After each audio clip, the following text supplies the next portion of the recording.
السلام الخوت. شو الخطاب ديال تبول البارح في المناورات؟ قال لك حنا دولة، ما بغينا نهاجمو تا دولة، ما بغيناش الصداع، حنا دولة سلمية، حنا دولة كندافعو غير على راسنا. تبون تكسرت لي الشوكة، تبون تكسرت لي الشوكة، وغنقول لكم علاش.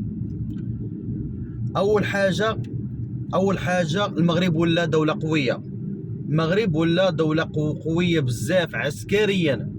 كنعترف ان الجزائر كانت قوى منا في المجال العسكري. علاش؟ كان تخصيص ديال الميزانيه في الجزائر للدفاع، وكان كل اسلحه، وكانت الجزائر قويه علينا بزاف. المغرب كان كيستثمر في التنميه البشريه، وكان هذا. الجزائر لا، كانت الاستثمار عندها كله في الاسلحه. ولكن المغرب بدل الاستراتيجيه ديالو بزاف. كيفاش المغرب بدل الاستراتيجيه ديالو؟ المغرب خاصه بعد دار الاتفاق مع اسرائيل. اش ولا هو اللي بغى يصنع السلاح، ولا شحال من شركه اسرائيليه غتولي تصنع عندنا السلاح، ولا المغرب كيمشي يجي كيشري اسلحه ماشي غير دفاعيه، ولا كيمشي يشري حتى اسلحه هجوميه. قبل المغرب كان كيركز على الاسلحه الدفاعيه بزاف، دابا لا، ولا كيركز على اسلحه هجوميه. مشى شرا اسلحه سميتو داك الطائرات المسيره من عند تركيا ومن عند الصين. وفي نفس الوقت انا دابا ولا هو غادي يولي يصنع الطائرات المسيره، اوكي، بالشراكه مع اسرائيل. وغادي يداروا جوج مصانع ديال الطائرات المسيره كيميزاكي ولا كيمازاكي في المغرب. وغادي يبدا تصنعوا اوكي الاسلحه في المغرب، بمعنى فيهم مثلا بحال كلاشينكوف، دوسات، فهمتي؟ كاع الاسلحه، الصواريخ، وهذا كاع كلشي غادي يوليو تصنع في المغرب. المغرب غادي يولي من الدول المصنعه للاسلحه، خاصه الى شفتوا انتم الاتفاق الاخير اللي صادق عليه البرلمان البرازيلي بنقل التكنولوجيا صناعه الاسلحه. والمغرب غادي ياخذ تكنولوجيا صناعه الاسلحه حتى من عند الهند ومن عند امريكان. وتبارك الله اسرائيل صراحه ما قصراش، هي غادي تنقل لنا صناعه الاسلحه والتكنولوجيا المتطوره الاسرائيليه. المغرب غادي يولي كيف ما قلت لكم قبل في الفيديو قبل، المغرب غادي يولي من الدول اللي كيصنع الاسلحه، فهمتوا؟ ماشي اوكي، والاسلحه ماشي غير دفاعيه، حتى الاسلحه الهجوميه. وغير الشيء غير دابا المغرب راه قوة عسكرية دابا من الجزائر، الجزائر في واحد الوقت كانت بغات تاكلنا. علاش بغات تاكلنا؟ كانت صراحه قويه علينا، وكانت كتفتخر ببعض الاسلحه الروسيه، لان 90% ديال الاسلحه الجزائريه هي اسلحه روسيه. وكانت كتفتخر بمنظومه الاس 400 وصواريخ اسكندر، اوكي. ولكن اوكي، وكانت كتفتخر بسوخوي كنظن 54 وسوخوي 57، اوكي، من الجيل الخامس. ولكن ملي بدات الحرب ديال اوكرانيا تكشفت العوره ديال روسيا، تكشفت عوره السلاحات ديال روسيا. الجزائر اش كانت قالت؟ كتشوفوا كيقول حنا في 10 السوايع غادي نوصلوا للرباط، حنا في 24 ساعه غادي نكونوا احتلينا المغرب، حنا في هذا غادي نكونوا وصلنا للرباط، غادي نكونوا درنا، غادي نكونوا فعلنا، غادي نكونوا تركنا. شنو كان كيسحب لهم المغرب؟ انا سال. واحد الوقت على فكره راه كانت وقالت تبون، كانت كل المؤشرات كتدل ان الجزائر كانت غادي تهجم على المغرب، خاصه المغرب ملي استهدف الشاحنات سميتو هذا، استهدف الشاحنات في الصحراء المغربيه. كان تبون كان عندنا جوج خيارات. الخيار الاول اننا كنا غادي نهجموا على المغرب، اوكي. والخيار الثاني اللي اخترنا الحل الاسهل انه قطع العلاقات الدبلوماسيه مع المملكه المغربيه بشكل كامل. وهذا الخيار اللي كان عندهم اول شيء باستشاره مع رئيس فرنسا ذاك الوقت. كانت طلعت واحد الاخبار كتقول لك الرئيس الفرنسي فهمتي، قال لهم لا، قال لهم قطعوا العلاقات مع اسرائيل وتعود العلاقات مزيانه مع الجزائر. الجزائر شافت ان المغرب ولا عنده منظومات، بلا ما نقول لك منظوم ولا عنده اسلحه قويه، بما فيها منظومه هيمارس. منظومه هيمارس اللي عند اوكرانيا دابا هي منظومه في حدود 80 كيلومتر. اما اما منظومه هيمارس اللي المغرب اللي شراها وغادي يستلم غادي يستلم اجزاء اخرى منها. المنظومه كتوصل 300 كيلومتر بحال صاروخ بحال صاروخ اسكندر، وتبتات الفعاليه ديالها.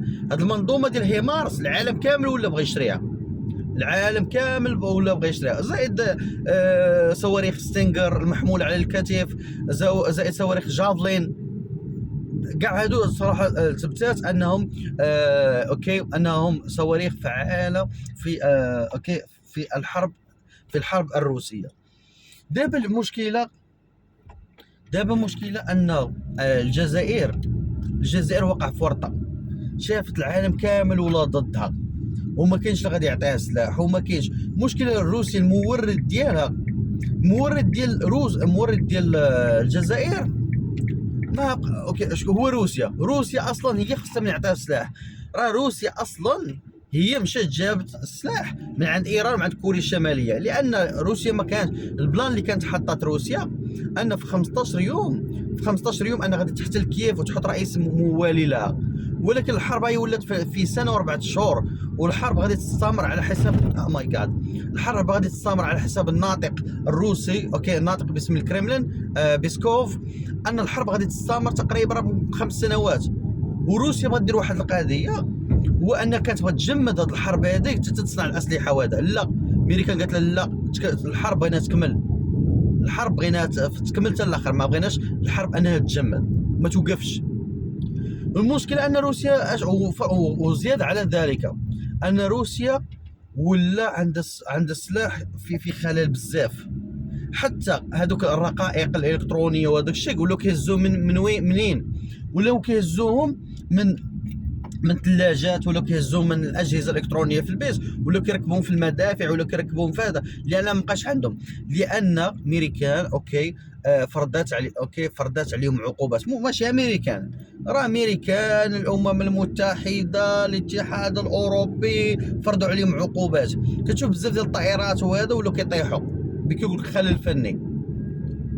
اذا روسيا اصلا هي غارقه، غارقه، وزائد هي غارقه، وزائد كتشوف مثلا الجزائر كتقول دابا يلا بدات كتجيهم الحكمه، ولا شافت المغرب ولا دوله قويه، الاسلحه الصينيه الامريكيه التصنيع ما عرفت شنو، دخلوا كيبغيو يمشيو الصحراء المغربيه كاين الضرب الله يعطيك الصحيحه.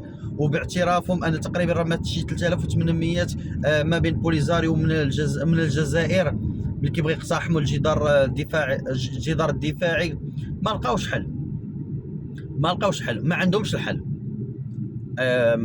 ما عندهمش دابا الحل عندهم هي الهدنه. الا مشاو دخلوا المغرب، نقول لكم الخوت، الا الجزائر مشات مثلا نفترض بغات تجرع على المغرب اش غادي يدير؟ المغرب ما غاديش تكون اول رصاصه منه. المغرب قسما بالله، وانا كنقول لك نعاود، المغرب لا ما غاديش يوقف حتى غادي يرجع الصحراء الشرقيه غادي ترجع. بما فيهم هذا غار الجبيلات حنا ما ناسينوش، بما فيهم سرمل بشار تيندوف كاع هذاك الشيء غادي يرجع. هذاك الشيء حنا راه ما ناسينوش، هذاك الشيء كامل غادي يرجع للمغرب.